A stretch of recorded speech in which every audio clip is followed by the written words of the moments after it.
මස් මාළු වලට වගේම විශේෂිත එළවලු වලට ඒ කියන්නේ බිම්මල් ඇම්බරෙල්ලා වගේ සෝයා මීට් වගේ කලුවට උයා ගන්න එළවලු වලට ගැලපෙන විදිහ 3-5 එකක් තමයි අද හදන්නේ. ඉතින් ඔයාලා channel එකට අලුත් නම් අපේ channel එක subscribe කරන්න. ඒ වගේම තව මොනවද එකතු කරගන්න ඕනේ කියලා ඔයාලට හිතෙන දේවලුත් අපිට පහලින් කමෙන්ට් කරන්න. එහෙනම් අපි වීඩියෝ එකට ගිහිල්ලා බලමු කොහොමද මේක හදාගන්නේ කියලා. අපිට මුලින්ම ඕන වෙනවා කොත්තමල්ලි ග්‍රෑම් 250ක් තමයි අරන් තියෙන්නේ. ඊට පස්සේ ඕන වෙනවා කරපිංච රම්ප ඒවා කපලා මේ දෙකම එකට තියෙන්නේ හොඳට වේලගෙන තමයි තියෙන්නේ. ඊට පස්සේ මේ සේරත් හීන් වෙන්න කපලා වේලගෙන තියෙන්නේ. උළුහාල් චුට්ටක් ග්‍රෑම් 50ක් ඕන. ඊට පස්සේ සූදුරු ග්‍රෑම් 100යි, අබ ග්‍රෑම් 50යි, මහදුරු ග්‍රෑම් 20යි. ඊට පස්සේ එනසල් කරාබු නැටි ඒව චුට්ට මේකේ තියෙන ටික එනසල් කරාබු නැටි ගම්මිරිස් මේ වසාවාසි මේවා කළුදුරු මේ හැම දෙයක්ම හොඳට හොදලා වේලගෙන තමයි තියෙන්නේ. දැන් අපි මේක කබලේ දාලා බැද ගන්න ඕනේ. මේව බදිද්දී ඔක්කොම එකවර දාලා බදින්න නැහැ. අපි ඉස්සෙල්ලම කොත්තමල්ලි ටික බැදගමු.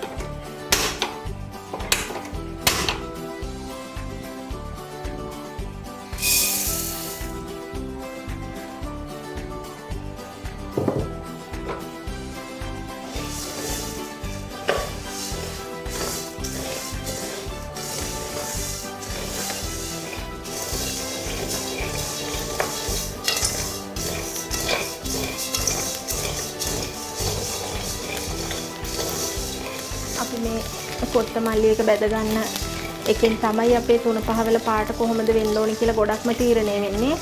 ඉතින් දැන් අපි මේ හදන්නේ කලුවට හදාගන්න දේවල් වලට තමයි මේ 3-5 එක දාන්නේ. බිම්මල් වලට, සෝයා මීට් වලට, ඇම්බරෙල්ලා ඒ වගේ ඒවට මස් මාළු වලට කලුවට හදාගන්න ඒවට. ඒ නිසා මම පොට්ටක් විතර මේක වැඩිපුර බැද ගන්නවා. අපි දැන් කොත්තමල්ලි එක බැදගෙන ඉවරයි. මේ විදිහට පොඩ්ඩක් හද පාට එනකම් මම බැදගත්තා. දැන් අපි සූදුරු ටික දාගමු.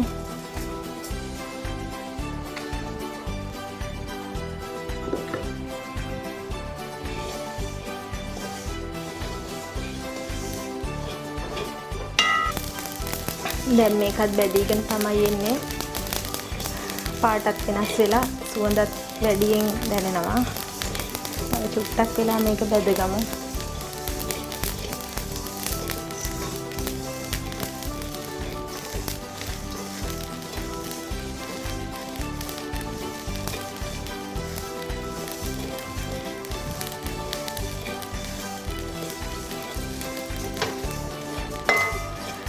හරි මේකත් අපි අපේ කොත්තමල්ලි දාගත් එකටම දාගමු. දැන් අපි මහදුරු ටික බැදගමු.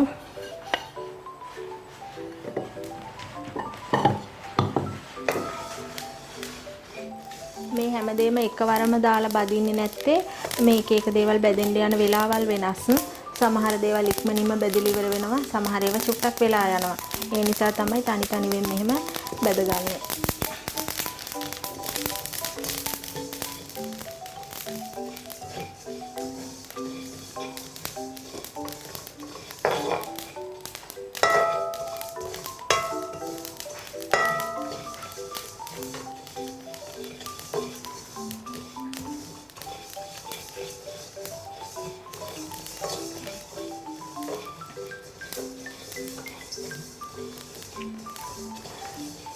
දැන් මේකත් පාට වෙනස් වෙලා බැදිලා තියෙන්නේ. අපි මේකත් නිවෙන්න දාගමු. අපි දැන් මේ කරපිංච රම්පේ ටිකක් බැදගමු. මේවා හොඳටම වේලිලා තියෙන්නේ. පොඩ්ඩක් රත් කරගන්න විතරයි ඕන වෙන්නේ.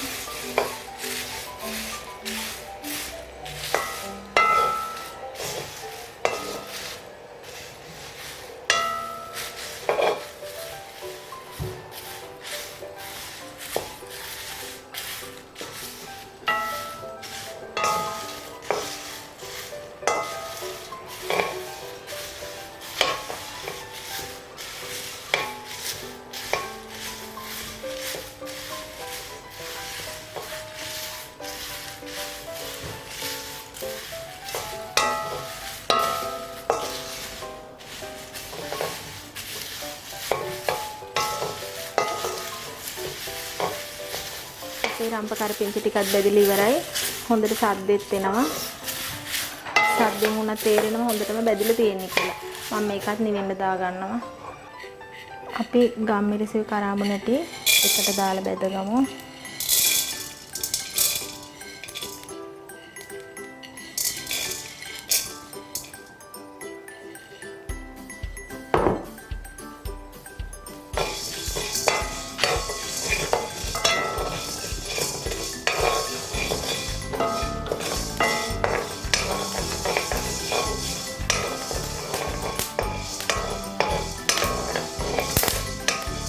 හොඳට බැදෙද්දි ගම්මිරිස්සට පුපුරනවා. ශබ්දෙත් ඇහෙනවනේ.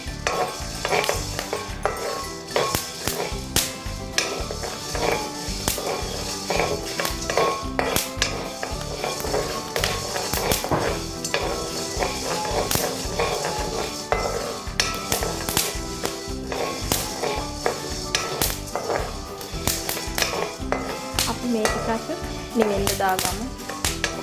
අපි දැන් මේ කපල වේලා ගත්ත සේර ටික ඒ ටික දාගමු. රත් වුණාම තමයි කොටන්න ලේසි. ඒ නිසා චුට්ටක් රත් කරගන්න විතරයි ඕන වෙන්නේ මේවා.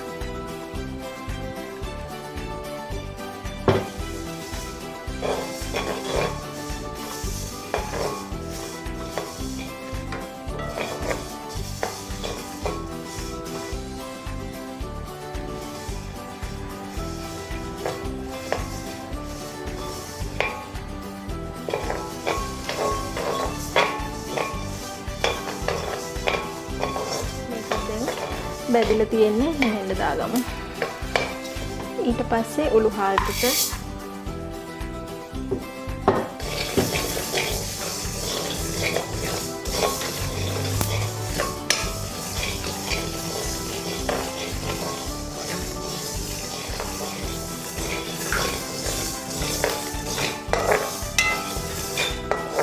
දැන් උළු හාල් ටිකක් බැදිලා ඇති. අපි ඒ ටිකක් නිවෙන්න දාගමු. අපි දැන් වසා වාසි ටික දාගමු. මේවා නම් ගොඩක් වෙලා යන්නේ ටක් ගාලා බැදිලි ඉවර වෙනවා.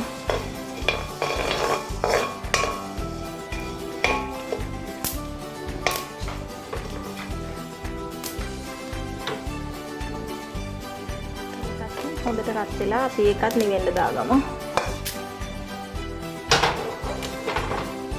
ඊට පස්සේ එනසල් ඇට ටික දාගමු.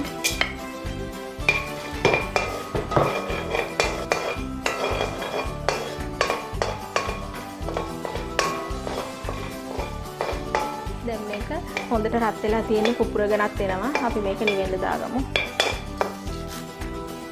දැන් තියෙන්නේ කළුදුරු ටික. මට හිතෙන විදිහට කළුදුරු තමයි මෙතන තියෙන වටිනම දේ. ගොඩක් ලෙඩ රෝග වලටත් ගුණයි.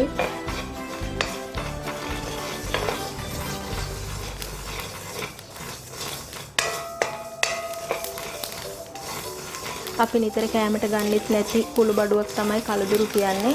ඉතින් මේ වගේ විශේෂිත 3-5 එකක් හදන වෙලාවට පොඩ්ඩක් හරි එකතු කරගත්තා නම් මම හිතන්නේ ගොඩක් වටිනවා ඒක. කළු පාට නිසා බැදිලා ඇද්ද කියලා හොයාගන්නත් බැහැ. මේක බැදීගෙන එනකොට හොඳ සුවඳක් එනවා. පුපුරන සද්දෙත් ඇහෙනවා. ඒ වගේම තමයි කළුදුරු අපි දැන් ওই බඩු ගන්න සිල්ලර කඩවල් වල නම් ගොඩක් වෙලාවට ඇත්තේ නැහැ. ඔසුසල් වල බෙහෙත් බඩු කඩවල් වල තමයි තියෙන්නේ.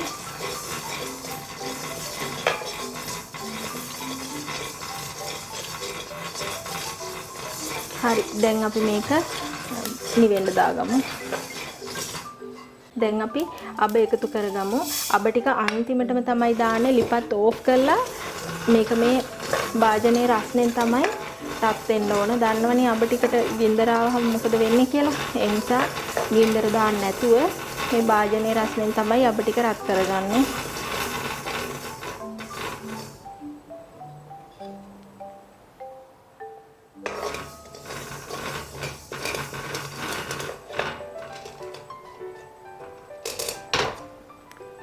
මෙහෙම හැන්දෙන් බලද්දි පොඩි කරද්දි මේ විදිහට ගින්දර දැම්මේ නැතත් මේ පොඩි වෙනවා කහ පාටට පේනවනේ. ඒ කියන්නේ අබ ටිකත් රත් වෙලා තියෙන්නේ. අපි ඒකත් අපේ අනිත් කුළු බඩු ටිකටම එකතු කරගමු. මේ අපි බෙදගත්ත හැමදේම හොඳට කලවම් කරලා අපි මේක අඹර ගන්න ඕන.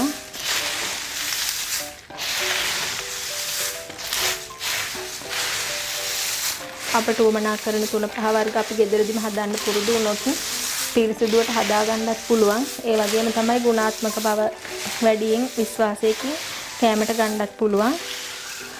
කොටා ගමු මේක අපි.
මේ තියෙන්නේ අපි කොටාගත්ත තුනපහ කුඩු ටික.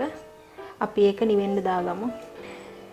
කඩේ තුනපහ එකක් ගන්න මිලටත් වඩා ගොඩක් අඩුවෙන් අපිට මේ තුනපහ එක හදා ගන්නත් පුළුවන්. ඉතින් මේ වගේ තවත් වීඩියෝ එකකින් නැවත හමු වෙමු.